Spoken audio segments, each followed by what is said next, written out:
Baruch atah Adonai Eloheinu melech haolam, she'akol niyeh b'dvaro. I was thinking these days with the story of Harry, the British prince, and his wife, that they're moving to Canada, the monarchy. It made me think about, what is this monarchy business anyway? There's a king, and his son is the next in line, the heir. If it's no son, maybe it's a woman, like the Queen of England, Elizabeth. She was next in line, and she has been queen already for many, many years. I think she's 93 years old or something like that. And there's a Prince Charles waiting in the wings, but the mother does not give up the throne yet. He is the next king. Now, is that right? That there is such a thing as hereditary, that if your father is king, you should be king. Maybe you're not up to the position. Who knows? Well, there's always, a conflict in society.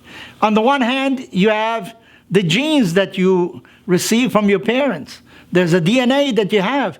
On the other hand, there's also something that you can give. What is the function of the firstborn in Jewish tradition?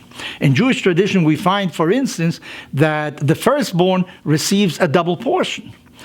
Jacob actually, instead of giving the double portion to his oldest son, Reuben, did something else. He gave the double portion to Joseph, who was the firstborn of another wife, not of his first wife, which was Leah. We see that in Jewish tradition, if your father is a priest, if he is a Cohen, then you are a Cohen also.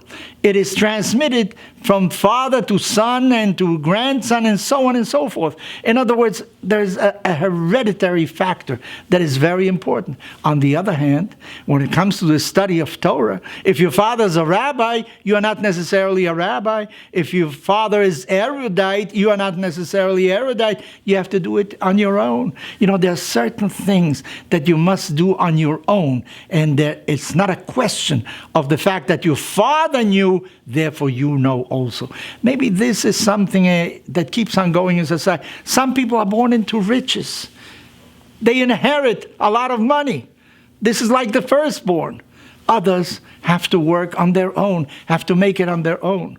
Well, which is better really? Is it better to have inherited money, or is it better to have money as a result of your effort? To have goods, it is better to achieve by your own study, or because your father had a certain position and therefore you inherited it. I think that there are two streams in Judaism, for instance. One is called the Kehuna, those are the priestly rules, and the other one are the savants. Those are the erudites, named the rabbis.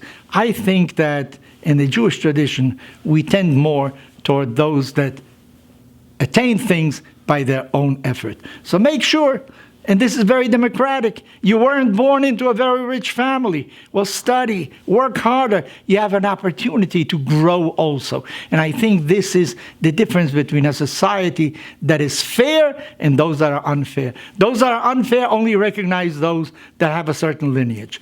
But those that are very fair permit everybody to gain the effort, the result of his own efforts.